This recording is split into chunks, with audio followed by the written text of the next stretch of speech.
know me, I'm Dave Reischman. I'm the head coach of the men's rowing program here. You know, when we were originally planning to dedicate these boats, this was going to be our annual evening at tonight, our big alumni event, and you know, we would have had a much bigger crowd than this. And I feel a little bit bad because I know it's quite an honor to get a boat named after you, and I wish the situation was different. We could have the full alumni crowd here to help us recognize these guys behind me. But in the times of COVID, you know, what's Ben Dukes? What's your favorite word? Nimble. Ben flinches every time he hears nimble, so we give him a hard time. Be nimble. So we're going to be nimble and do it with the group we have. You know that everybody has a different tradition around boat naming, and it's one of the greatest honors in our sport. It's one of the oldest traditions in our sport, and you know, I think a lot of times you know, the person who picks the boat, you know, gets to pick the name. Sometimes it's named, most of the time it's probably named after a person who's no longer with us, and thankfully that's not the case today. You know, these guys are alive.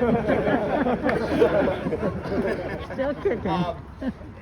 You know, and it's also our chance as a sport to say thank you. As we all know, and as the alumni and people who have rowed before know, our sport is unique in a lot of ways because I don't know of a rowing program in the country that doesn't exist because people help you out, right? Almost every boat in the country is bought by donors as opposed to, you know, a university budget or something like that. So our existence that depends on people stepping forward and wanting to help out and showing gratitude for their experience that they had. I think it's particularly unique today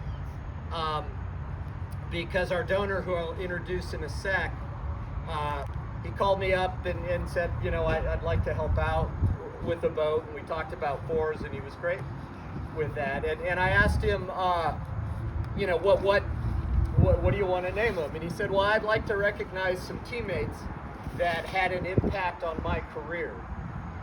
And I thought that was a huge lesson for my team, and a lesson that the rest of us that have graduated and been through know.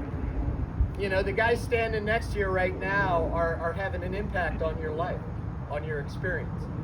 And they're guys that as you graduate and go on in life will stay with you.